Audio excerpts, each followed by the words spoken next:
dessas pessoas fique bastante abalado, muito abalado, diga-se de passagem, né? E os brasileiros estão voltando para cá, não é, Luciana Verdolim? Estão recebendo, inclusive, atendimento psicológico do Ministério da Saúde, afinal de contas, é uma barra e tanto para segurar, né? Sim, Colombo. O que o governo está fazendo? Está encaminhando, mesmo nos aviões que estão seguindo lá para Tel Aviv, um psicólogo, são médicos e psicólogos para orientar, né, para prestar esse atendimento inicial. Quando eles desembarcam aqui no Brasil, pelo menos a partir do segundo, no primeiro desembarque que foi aqui em Brasília, não tinha esse serviço, agora eles estão com 4 voluntárias, são 2 médicas e 2 psicólogas que estão atuando nesse trabalho de orientar, de ouvir as pessoas que estão retornando ao Brasil e elas estão dando um suporte inicial para lidar com ansiedade, insônia e outros transtornos psicológicos que estão surgindo nessas pessoas que se deslocaram da área do conflito para cá.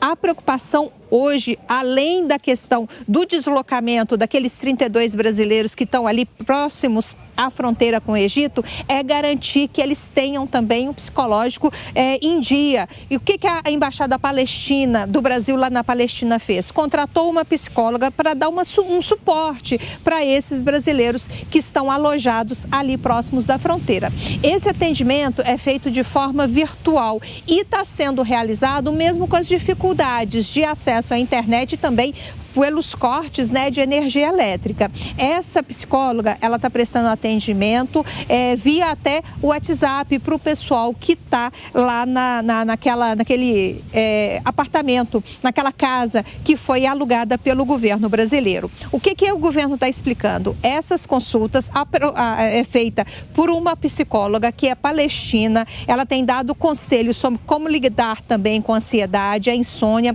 utilizando exercícios respiratórios e também ela está explicando como é que deve ser feita a conversa com as crianças para explicar exatamente como é que é esse conflito, como é que deve ser a abordagem para o universo infantil. As mensagens estão sendo direcionadas em árabe e elas estão sendo compartilhadas entre todo esse grupo de 32 pessoas. Segundo a psicóloga, ela deu até uma declaração para o governo brasileiro, ela disse o seguinte: a guerra não se limita apenas ao bombardeio e ao combate aberto. Uma pessoa se sente exausta, desesperada e mostra sinais de depressão. E é isso que o governo brasileiro quer evitar, quer orientar, está prestando aí todo o suporte necessário aos brasileiros que estão retornando da área do conflito. Valeu, Luciana. Luciana Verdolim, ao vivo, direto de Brasília. Muito legal, né, Lívia, essa informação da Luciana ao vivo lá de Brasília, porque esse tipo de notícia, para a gente aqui, para quem acompanha à distância, já impõe uma série de gatilhos psicológicos e psiquiátricos muito ruins, né?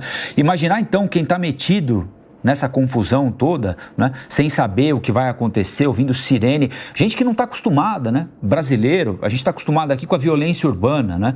É outro tipo de violência, embora às vezes tão grave quanto, né? Mas acordar tendo de correr para um bunker, com sirene sendo acionada, míssil para lá, míssil para cá, você não sabe exatamente o que vai acontecer, quando vai acontecer, aí vai recebendo informação, é o maior ataque contra Israel em tanto tempo, Israel responde, mata tantos civis na faixa de Gaza, a incerteza, vou voltar para casa, não vou voltar para casa, esse avião vai decolar, não vai decolar, como vai decolar, isso pode desencadear uma série de problemas psicológicos nas pessoas, isso sem falar, claro, naquelas que estão na faixa de Gaza, né? Porque essas estão vivendo um trauma muito difícil, para não dizer, para muitas delas, insuperável, né? Sabe o que mais me impressiona, Colombo?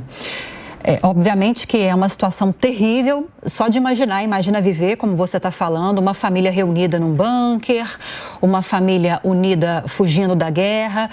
Mas eu tento me colocar na situação, e eu acho que é difícil a gente conseguir sentir isso na pele sem ter vivido uma situação como essa, aquelas pessoas que se separam, aquelas famílias que estão na expectativa de ter um parente que esteja vivo, mas muito possivelmente sequestrado pelo Hamas, pessoas que conseguiram voltar para o Brasil, mas deixaram familiares, ou na faixa de Gaza, ou em Israel.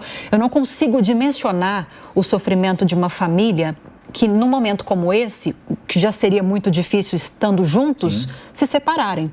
Sabendo que quem ficou está correndo muito risco e você de longe não tem a mínima condição de fazer alguma coisa para tentar minimizar esse sofrimento.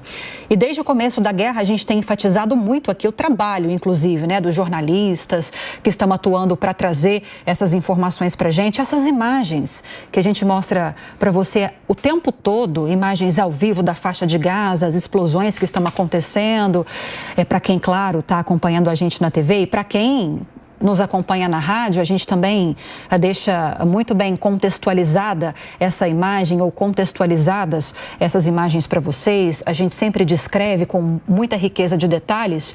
São profissionais, são jornalistas, repórteres cinematográficos que estão lá, perto do conflito, registrando tudo isso para que você possa acompanhar junto conosco aqui do jornalismo essas imagens ao vivo, em tempo real. E em meio ao fogo cruzado, esses jornalistas dão uma vida para contar essas histórias da guerra para a gente. A Letícia